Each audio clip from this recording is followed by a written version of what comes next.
People will flock to the internet to see if certain games that have released are worth their money. And YouTubers like us will try and guide you into making that choice. Dragon Ball Z Kakarot is released. And here's my review, well, first impressions review / a beginner's tutorial for the things that I personally found to be rather convoluted. So hang tight as we roll the intro, which is just a title card with our YouTube channel's name on it. So first off, what kind of game is it? It is an open world fighting RPG. The world itself is designed to ensure that your level characters up as the game progresses. How do you level up? Well, through three main ways. Simply by just leveling up, obviously, collecting soul emblems, which are essentially character emblems, and collecting Z orbs. Character emblems can help boost up your character and grant you bonuses by placing these emblems on what's called community boards, which we will see in the tutorial. Z orbs you can collect, and you can collect a numerous number of them, and you can use those orbs to unlock special moves and other skills for each and every single one of the characters that you unlock. Currently I have Goku, Gohan and Vegeta. It's about as simple as it goes. However, the game does spend a lot of time explaining all of these things very excessively in a very long manner, in such a way that it can be somewhat overwhelming. But genuinely, it is just world is there. You can find orbs, you can find soul emblems that you can then put on your community board, and you can simply level up. Now, there are multiple community boards that level up different aspects of your sort of story, that level up different aspects of your game. There is a Z Fighter community board, which levels up your fighting in battle and grants you bonuses in battle. And there is also, for example, a food community board, which grants you bonuses on top of the ones that you get from consuming consumables, obviously. So in the middle of each board there is a community leader. For example, Goku is the leader of the fighting board, and that is an emblem that you cannot move, but you can place emblems around Goku to level up your overall fighting capabilities, to make it easier for you to battle stronger and stronger foes. On the map you may find an enemy that's way above your skill. You go back, progress a little bit, grow a little bit, then go on to defeat that enemy. There's something that happened to me in one of my playthroughs. So that is pretty simple to understand. Again, the game can be a little bit convoluted and a little bit confusing when it comes to explaining all of this, but it really is simple once you get used to it. The fighting of the game. Now, I haven't played a Dragon Ball Z game in a while. I have played Fighters or Fighters Z. I have played Xenoverse a little bit, and I've played all the Budokais and all the Budokai Tenkaichis, but there was a nice gap in between of all of that where I didn't play any Dragon Ball Z games. The fighting here, because it's an RPG game, is more similar to Xenoverse in that you will level up stuff and you'll have to equip special moves, special attacks, so on and so forth, and you can battle your enemies with the things that you unlock as you progress. It is a three-dimensional fighting arena. It's not 2D like Fighters Z, so you can move around your opponent up, down, left, right in full 3D, and it is rather fun and rather interesting. Some enemies are a little bit tricky, and I do feel the tutorials could have improved better and been more streamlined, but hey, a little bit of playing and I got used to things in a jiffy. Now, what about for the criticisms? The game itself is fun and it is enjoyable once you overcome the learning curve. It was 11 PM for me. I was tired and the game was releasing, and this whole stream of information of tutorials just wasn't being absorbed by me. I just was not understanding what was going on. It was not an enjoyable experience, but the fighting was good, and once I overcame that hurdle, I began to understand things a lot better. The controls in the open world are also a little bit strange. For example, you've got GTA 5, you jump in a jet and it's very easy and very intuitive to know how to fly. In this, however, it's not. Your right analog stick does not move the camera, does not move your character at all in any way, shape or form. It only moves your camera. Going up and down along the Z axis, let's say, when you're flying, is done by the right bumper and the right trigger, or R1 and R2. I find that to be weird. It's not a game killer or a game breaker. It's just, again, it's a bit strange. These anime games always tend to have a few caveats here and there. It is odd, if I do say so myself. That being said, the game is enjoyable. I should mention, of course, that you can obtain the emblems through main story missions or side story missions. There's lots of side stories that you can do in the game to unlock things like gifts, which level you up, and soul emblems, which also level you up. So overall, the game is fun, it is enjoyable. This is simply just my first impressions, however, but I am liking it and I do see myself playing it through to the end. If you enjoy anime and anime games in general, then by all means go ahead and purchase it. I do believe you will enjoy it. If you're a bit more critical about your anime games, then I'm honestly not quite too sure, but if you did enjoy Xenoverse, I do feel you will enjoy this one as well. I have a much more relaxed sort of view on gaming, I guess you could say. For those of you who remember Need for Speed Pro Street, for example, this was widely considered to be trash. It came out after Carbon, which was a very great street racing game. Pro Street came out trying to be this hybrid game of street racing and simulating, and people hated it. I bought the game, I enjoyed it, I played it to the end. You know, cool. And that's sort of me. I can understand why people disliked it. I can understand the humor behind the physics being inconsistent, but this is sort of my general attitude towards gaming and something that you should expect when I review things. I don't really hate games all too much. And I do believe that the majority of the people who buy this game will also end up enjoying it as well. However, if you do not like the Xenoverse era of Dragon Ball Z games, you may not enjoy this, and I do recommend you watch a few more tutorials from more experienced YouTubers, and yes, I will admit that, from more experienced people, to see whether or not you will like this game. I personally do enjoy it. I think the world looks beautiful. It is a little bit convoluted in its controls and its tutorials, but once you overcome that, I think the game is fantastic, and I do wholeheartedly recommend it. Thank you very much for watching. Now be prepared and stay tuned for the tutorial part of the video. And now welcome to the tutorial portion of the review. I'm just going to give you a small tutorial on the things that I found to be slightly convoluted in the game. If we press the pause button, go to community. Let's first start off with the community boards. Now in the game you have a numerous number of boards. Up there at the top right corner you've got the Z Warrior community board, cooking community board, training community, two that I've yet to unlock, the adult community and the adventure community. These will grant you bonuses that correspond to their sort of theme. For example, the Z Warrior community will help you in battles, and the food community, rather the cooking community, will help you when it comes to your consumption of foods throughout your adventure. This will give you bonuses in terms of the foods that you eat. They will increase the bonuses.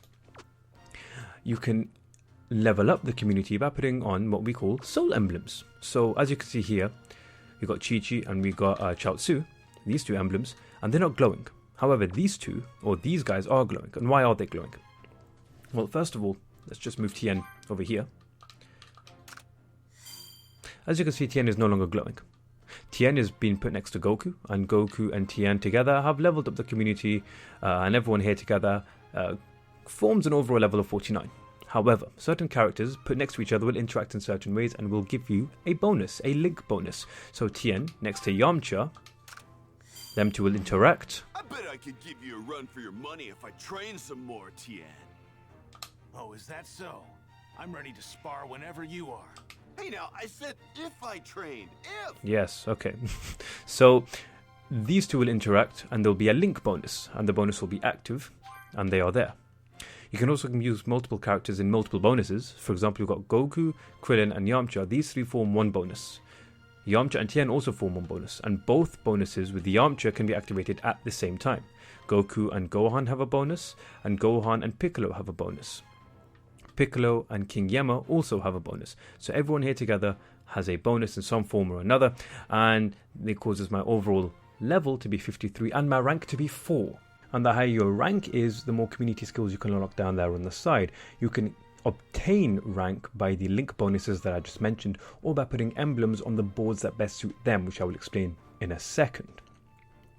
Now, the community skills will differ from board to board. The Z Fighter one will help you during your battles. The food one, the cooking one, will help you will give you bonuses in terms of your consumption, and other boards will have similar bonuses corresponding to their theme, so to speak. So as I mentioned, I said, if you put a character down on their best suited board, your rank can increase. So what do I mean by that? Let's go back and let's go down to soul emblems. So these can be unlocked through the story, through the side mission, through exploring the map, so on and so forth. Let's go to Krillin, look at his details. His best level is for the Z Warrior community. He also does well in food. He increases the level for food by 3, training by 3, adult community by 3, and the adventure one by 3. So he's best put on the Z Fighter board. Pretty simple. This can help to increase your rank if you put on the right fighters on the right boards. That's essentially what I meant. And I guess that's all there is for the Z Fighter. Now, I cannot move Goku, for example. Goku's in the center, he's got this red flag. Chi-Chi's in the center, she's got a red flag. These are the community leaders. They are at the center of your boards and cannot be moved. However, I am yet to discover if you can have a different community leader and place them and replace Goku, and therefore move Goku to a different board or to a different place. I'm not yet sure. But yeah. Next up is the Z Orbs. So as you can see here, you've got Z Orbs. You've got green, red and blue. And you've also got multiple colors, gold and silver ones. The gold and silver ones are rarer. These orbs can be collected. And if you press pause and go to characters, you can then go to your skill tree by pressing Y. And you will have a plethora of different attacks that you can unlock. I've already unlocked this one, Meteor Sledge. And I've already unlocked Body Impact level 2. I want to unlock Masenko level 2, but I can't because I need 400 orbs and I only have 120 blue orbs. So as simple as that when it comes to orbs. Nice and easy. Next is fighting. So let's go and see if we can find a silly little android that we can fight with. As you can see, orbs are everywhere. Oh, another thing to do with orbs actually, which I should have mentioned. Green orbs will be around typically green things, and blue orbs will be typically around blue things, like the water or the trees if you want green. So, back again to the androids. Ah, I've got arrows telling me where enemies are. So, battling. You can switch between enemies by pressing the right stick, left, right, as you can see. Guarding is L2 or left bumper. I can charge enemies by pressing the left analog stick. And B is to pummel them. Or circle is to pummel them, depending on your controller. X is key blasts. Whoop. A is to dodge. And Y is to gather key. I'm being inconsistent with the whole Xbox or PS3 controller, but I'm sure you can get the gist of it. It's not as if the Xbox controller is completely unknown. And that's basically the gist of it. If you press L1, you can see that your super attacks pop up, and I'll use Masenko on the robot. If I press right bumper, my supports will pop up, and these are characters I've yet to set. And the directional buttons, as you can see, will have items you can equip that you can use during battle to give you bonuses, recover health, so on and so forth. Finally, this enemy doesn't do it, but certain enemies will turn red. They will turn red and they will become as stiff as a board. You can still inflict damage on them, but they will not be stunned and they will not be pushed back in any way, shape or form. They are basically loading up an attack or charging up their key. What you can do in that situation, Raditz was doing it in one of my playthroughs. What you can do in that situation is pummel them down as much as you can and try and time a dodge for when they finally unleash their attack. There's no real signal as to when they'll unleash your attack, you just have to get used to the timing. But you can avoid getting hit by the red attacks by pummeling down a little bit, and then perhaps just dodging back a little bit and avoiding the attack, or putting up your guard like this. Simple, easy tutorial. Let's finish off this enemy, and that's it. Yes, you did, Gohan. You did brilliantly. Oh, and I got some orbs out of that as well. Nice and easy. Not too hard, not too difficult. And that's essentially all you need to know about combat. Things will get more advanced, but this is just your beginner's tutorial. Hopefully you'll learn more as you go on. Another thing has popped up. Now this is one thing I don't like about the game. There's so much to read. So yeah, that's the tutorial of the portions of the game that I found convoluted. Now let's rise up and give a few final words, which is this. Yes, I do find the game... Sorry, I do mock the game a little bit for being convoluted. But let's be honest here, this game is wonderful and it is beautiful. Once you get used to all the complicated things here and there, it is a game that you can genuinely have fun with and genuinely enjoy. Now, do I recommend this game for you? I think so, yes. If you're very critical about the game that you're playing, then I'm not too sure. I like it and I enjoy it, and I do find it fun, and I think the world is beautiful. I think the exploration is fantastic.